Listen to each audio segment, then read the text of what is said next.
Hello दोस्तों, स्वागत है आपका अपने YouTube चैनल गुरबेशक24 में। और मैं आपके लिए लेकर आया हूं आज गुणा भाग पर आधारित कुछ प्रश्न, जिसमें हमने पिछली वीडियो में जोड़ घटाव से संबंधित प्रश्न को हल किया था।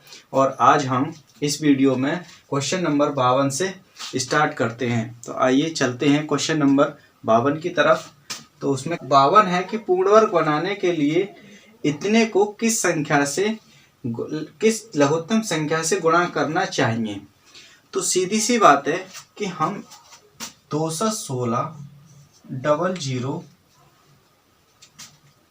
के गुणनखंड करें हम सीधा। तो देखिए, इसमें 100 तो सीधा है, तो हमारे पास जो नंबर बचा वो बचा 216। देखिए, इसमें 100 तो हमारा अलग है, इसका तो पेयर 10 250 पूरा बन जाएगा, तो 100 से हमें मतलब नहीं है। बचा हमारा 216। अब 216 6 और 1 7 और 2 9, ये 9 से भी कटेगा और 3 से भी कटेगा। तो हम क्यों ना 9 से ही काटने हैं इसको। तो 9 दूना 18 और 3 और 9 चौक 36, और ये हमारा 3 से कटेगा, 3 8 24, और ये 2 से कटेगा, 2 चौक 8। देखिए, इस 216 के फैक्टर में हमें एक 9 पूर्ण वर्ग बन गया, एक 4 पूर्ण वर्ग फैक्टर मिल गया। तो हमें इससे भी कोई मतलब नहीं है, इससे भी कोई मतलब नहीं है, क्योंकि पूर्ण वर्ग बनाने के लिए हमें 2 2 के युग्म चाहिए होते हैं। अब 2 2 के युग्म किसके नहीं बने? एक तो 3 का नहीं बना और एक 2 का नहीं बना। तो इसका मतलब इन दोनों का गुणनफल 3 दूनी 6 से हमें इस संख्या में गुणा करना पड़ेगा, तब जाकर ये संख्या एक पूर्ण वर्ग संख्या हमें प्राप्त होगी। तो इसका मतलब ऑप्शन जो होगा वो हमारा सी सही हो जाएगा। अब चलते हैं क्वेश्चन नंबर 53 की तरफ कि पूर्ण वर्ग बनाने के लिए इस संख्या को किस छोटी से छोटी या लघुत्तम संख्या से गुणा करना चाहिए। तो वही मेथड अपनाएंगे कि 5808 को हम कितने नंबर से पहले भाग दें, बड़े से बड़ा। वैसे तो छोटे से छोटा सा दिया जाता है। तो 8 और 8 16 और 5 21। 21 जो है हमारा 3 से कटता है, इसका मतलब ये 3 से कटेगा। और दूसरी बात, ये किसी सम नंबर से भी कटेगा, क्योंकि इसके लास्ट में सम नंबर है। तो हम सबसे पहले 3 से काट लेते हैं। 3 कन 3 और 2 3 9 27, 3 तिया 9 और 3 छंग 18, 6 और 3 9 9 18 और 1 19। और ये हमारा 2 से जाएगा, क्योंकि इसके लास्ट में इवन नंबर है। तो 2 9 18 और 2 छक्का 12 और 2 8 16। फिर एक बार 2 से भाग दे दीजिए, 2 चौक 8, 2 8 16, 2 चौक 8। अब देखिए दोस्तों, ये 484 किसी का पूर्ण वर्ग या किसी का स्क्वायर होता है। अगर नहीं याद है तो और बढ़ा लीजिए। ये जो कटेगा तुम्हारा 4 से कट जाएगा, 4 से काट दीजिए आप सीधा। 4 एकम 4, 4 दूनी 8 और 4 एकम 4। देखिए दोस्तों, इस 4 के फैक्टर में आपके 2 का पेयर मौजूद है, तो इसको भी नहीं लेना है तुम्हें, ठीक है। और 21 जो होता है वो हमारा 11 का स्क्वायर होता है। तो ये 11 11, इसका भी पेयर पूरा बना हुआ है, 2 का भी बना हुआ है। अब सिंगल हमारे पास कौन बचा? 3। तो हमारा जो इसका आंसर जाएगा वो डी विकल्प के साथ चला जाएगा। हाँ, तो क्वेश्चन नंबर 54 में है कि पूर्ण वर्ग बनाने के लिए 980 को किस लघुत्तम संख्या से गुणा करना चाहिए। देखिए दोस्तों, चूंकि ये क्वेश्चन में सवाल की जो लैंग्वेज है वो चेंज है, लेकिन सवाल का कहने का मतलब यही है कि 980 में हम किस संख्या से गुणा करें कि एक पूर्ण वर्ग बन जाए। तो देखिए, 980 को जब पूर्ण वर्ग बनाएंगे तो किसी भी पूर्ण वर्ग संख्या के लास्ट में सिंगल जीरो नहीं होता है। इसका मतलब हमें एक जीरो देने के लिए इसमें 10 से तो गुणा करना पड़ेगा, लेकिन हम नॉर्मल 980 के फैक्टर करते चलते हैं। तो इसको पहले हम 10 से काट लेते हैं। 10 9 90 और 10 अट्ठे 80, और ये हमारा कटता है 7 से 14, और ये कटेगा 7 दूना 14। देखिए 7 का पेयर बन गया, और 10 में 2 गुणा 5, तो हमारा 1 2 का पेयर बन गया। अब बचा कौन सा हमारा 5। तो इस क्वेश्चन का जो आंसर आ जाएगा वो हमारा 5, क्योंकि 980 के फैक्टर में देखिए हमारा 7 का भी पेयर बन गया और 2 का भी पेयर बन गया, तो सिंगल कौन बचा 5, तो 5 ही हमारा इस ऑप्शन का इसका आंसर हो जाएगा। अब चलते हैं क्वेश्चन नंबर 55 पर। तो देखिए दोस्तों, क्वेश्चन नंबर 55 में है कि 1323 को किस लघुत्तम संख्या से गुणा करें कि यह एक पूर्ण घन हो जाए। तो पूर्ण घन बनाने के लिए दोस्तों हम 3 का पेयर बनाते हैं कि उस संख्या के 3 फैक्टर का युग्म बनाते हैं। तो आइए 1323 के हम फैक्टर करते हैं। अब यहाँ पर इसके अंकों का योग जो है 3 और 2 5 और 3 8 और 1 9, इसके अंकों का योग 9 है। तो इसका मतलब ये 3 से भी डिविजिबल होगा और 9 से भी डिविजिबल होगा। तो हम इसका 9 से डिविजिबल भाग करते हैं इसमें, ताकि हमें इसके फैक्टर ज़्यादा नहीं करने पड़े। तो 9 से जब हम भाग लगाएंगे तो 9 एकम 9 और बचा 4 हो गया 42, तो 9 चौक 36, 6 और 9 सत्ते 63। ये कटेगा हमारा 7 4 11 और 1 12, 3 से 3 चौक 12 और 3 9 27। और देखिए दोस्तों ये 7 का 7 सत्ते 49। अब यहाँ पर बोला है उसने कि पूर्ण घन, तो पूर्ण घन में हम 3 के पेयर बनाते हैं, अर्थात इस 9 को हम 3 गुणा 3 लिख सकते हैं। तो 3 का तो पेयर बन गया हमारे पास। अब बना हमारा 7 का, तो इसमें कितने से और गुणा करें कि हमारा 7 का युग्म जो है पूरा पूरा बन जाए। तो भाई एक 7 से और गुणा कर दीजिए आप, तो क्या होगा कि 7 का एक 3 पेयर बन जाएगा और 3 का तो 3 पेयर है ही। तो इसका मतलब इस संख्या में हम 7 से गुणा करेंगे। इसका मतलब यहाँ पर जो आंसर आ जाएगा वो हमारा डी विकल्प सही हो जाएगा। अब चलते हैं क्वेश्चन नंबर 56 की तरफ। 57 में है कि उस न्यूनतम संख्या जिससे 1800 को गुणा करने पर एक पूर्ण घन संख्या प्राप्त हो के अंकों का योग क्या है। दोस्तों क्वेश्चन की लैंग्वेज पढ़ना कि उस न्यूनतम संख्या जिससे 1800 को गुणा करने पर एक पूर्ण घन संख्या प्राप्त हो के अंकों का योग क्या होगा। यानी कि क्वेश्चन में यही पूछ रहा है कि 1800 को हम किस संख्या से गुणा करें ताकि ये एक पूर्ण घन हो जाए, और वह जो संख्या होगी उसके अंकों का योग कितना होगा। तो आइए देखते हैं 1800। दोस्तों इसका पूर्ण घन बनाने के लिए अगर इसके लास्ट में 2 जीरो हैं तो घन में अगर बात होगी तो इसका मतलब इसमें 3 जीरो आया होगा। तो 1 10 तो हमारा यानी 1 जीरो तो पक्का है। तो आइए देखते हैं 10 से भाग करेंगे, 10 कम 10 और 10 अट्ठे 80, और फिर 10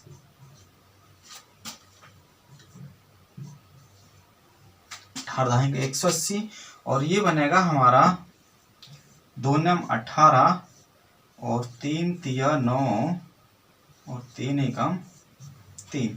देखिए दोस्तों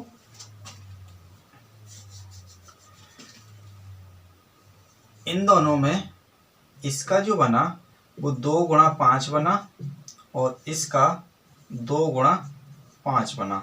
तो देखिए 1 2 1 2 1 2, तो इसका मतलब 2 का पेयर बन गया, तो हमें 2 की जरूरत नहीं है।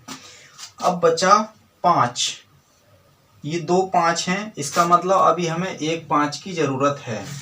गुणा यहाँ पर 2 3 हैं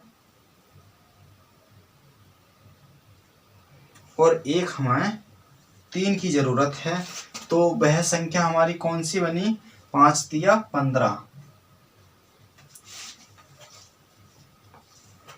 15 संख्या बनी। अब इस संख्या के अंकों का योग पूछ रहा है, तो भाई इस संख्या के अंकों का जो योग होगा वो 1 + 5 = 6। तो ऑप्शन नंबर हमारा बी सही हो जाएगा। अब चलते हैं क्वेश्चन नंबर 58 की तरफ, कि उस न्यूनतम संख्या, ये सेम 57 की तरह है, जिससे कि 1440 को गुणा करने पर एक पूर्ण घन संख्या प्राप्त हो और उस संख्या के अंकों का योग क्या होगा।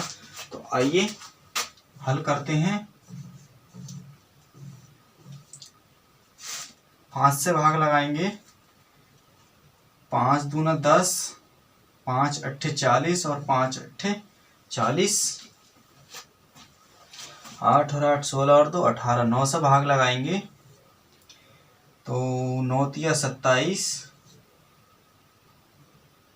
और 9 दूनी 18, और इसमें 2 से भाग लगाएंगे तो 16, 2 से भाग लगाएंगे तो 8, और 8 ऑलरेडी 3 का पेयर होता है। तो हमें यहाँ सर 1 2 की और जरूरत रहेगी, यहाँ पर 3 गुणा 3, तो यहाँ से हमें 1 3 की और ज़रूरत रहेगी, और यहाँ से हमें 5 गुणा 5 2 5 की ज़रूरत रहेगी। तो हमारे पास जो संख्या आएगी भाई, एक तो 3 की ज़रूरत रहेगी, 2 5 की ज़रूरत रहेगी, और 1 2 की ज़रूरत रहेगी। तो भाई 5 पंजे 25 दूनी 50 तिया 15, तो 150 वह संख्या आ जाएगी, जिससे अगर 1440 में अगर हम गुणा करें तो ये एक पूर्ण घन संख्या प्राप्त होगी। लेकिन उसने इस संख्या के अंकों का योग पूछा है, तो संख्या के अंकों का योग जो हो जाएगा भाई 5 और 1 6। तो ऑप्शन नंबर बी सही हो जाएगा। इसको और दिखा देते हैं, 1 + 5 + 0 = 6। तो इसका मतलब हमारा ऑप्शन नंबर बी सही हो जाएगा। अब चलते हैं क्वेश्चन नंबर 59 की ओर। तो देखिए दोस्तों, क्वेश्चन नंबर 59 है कि 3600 को किस न्यूनतम संख्या से विभाजित करें ताकि भागफल जो है एक पूर्ण घन संख्या हो जाए। तो यहाँ पर हमें 36 के अभाज्य फैक्टर करने होंगे, छोटे से छोटे, ताकि हमें उसमें देख सकें कि किस किस अभाज्य गुणनखंड का पेयर नहीं बन रहा है। तो इसको पहले सबसे 5 से काट दीजिए, 5 7 35 और 2 5 चौके नहीं, 5 7 35, 1 बचा और 5 दूनी 10। फिर 5 से काट दीजिए, कोई 5 से कटेगा, 5 1 5 और 5 चौक 20 और 5 चौक 20। ये आपका 2 से काट दीजिए इसको, 2 7 14, 2 दूनी 4, पुनः इसको 2 से काट दीजिए, 2 तिया 6 और 2 छक्का 12। फिर 2 से काट दीजिए, 18 दूनी 36 और इसको फिर 3 से काट दीजिए आप, 3 छंग 18, नहीं इसको फिर आप 2 से काट दीजिए, उसके बाद देखते हैं।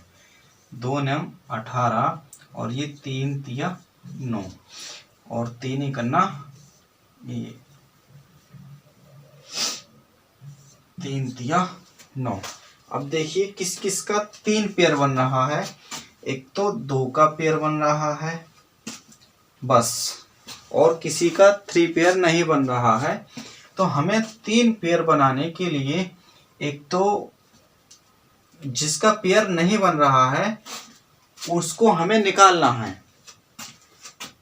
तो 2 तो हमारे लिए 5 निकल आएंगे, इसमें से 5 गुणा 5, और उसके बाद 1 2 निकल आएगा हमारा, उसके बाद ये 2 3 निकल आएंगे। तो इतना गुणनफल 3 तिया 9 दूनी 18 पंजे 90 और 9 पंजे 45 450। 450 वह संख्या होगी हमारी जिससे 3600 में भाग देने पर जो भागफल आएगा वो हमारा एक पूर्ण घन आएगा। तो इसका आंसर जो हो जाएगा वो हमारा डी आंसर सही हो जाएगा। तो दोस्तों क्वेश्चन नंबर 60 में है कि 1008 को किस एक अंक वाली संख्या से विभाजित किया जाए कि भागफल एक पूर्ण वर्ग संख्या बन जाए। अर्थात इसमें पूछ रहा है कि किस संख्या से भाग दें और वह संख्या एक अंक वाली होनी चाहिए जिससे कि ये जो संख्या है वो एक पूर्ण वर्ग संख्या बन जाए। तो देखते हैं, इसके भी हम फैक्टर करते हैं। भाई 8 और 1 9, 9 से कटेगी, 9 एकम 9, 9 एकम 9 और 9 दूनी 18, 2 से काट दीजिए इसको, 2 पंजे 10 और 2 छक्का 12, फिर 2 से काट दीजिए, 2 दूनी 4 और 2 अट्ठे 16, 7 से काट दीजिए, 7 चौके 28 और 2 से फिर काट दीजिए, 2 दूनी 4 और 2 एकम 2। तो पूर्ण वर्ग की बात की है उसने। तो पहले तो हम 2 के पेयर देखेंगे कौन किस किस के हैं। भाई एक तो 2 का बन गया, फिर 2 का बन गया, और हमारा किस किस का पेयर नहीं बना, और इसका होता है 3 गुणा 3। तो भाई 3 का भी बन गया, किसका नहीं बना, 7 का नहीं बना। तो हमें वह जो संख्या होगी हमारी वो 7 होगी, जिससे हम इसमें अगर भाग दे दें तो हमारी जो संख्या बचेगी वो एक पूर्ण वर्ग संख्या बचेगी। तो आज क्वेश्चन नंबर हमने 60 तक किए हैं। अगले वीडियो में हम 60 से स्टार्ट करेंगे, अर्थात वर्गमूल पर इबारती प्रश्न। तो वीडियो आपको पसंद आई हो तो प्लीज़ लाइक करें, सब्सक्राइब करें हमारे चैनल को और ज़्यादा से ज़्यादा शेयर करें। धन्यवाद।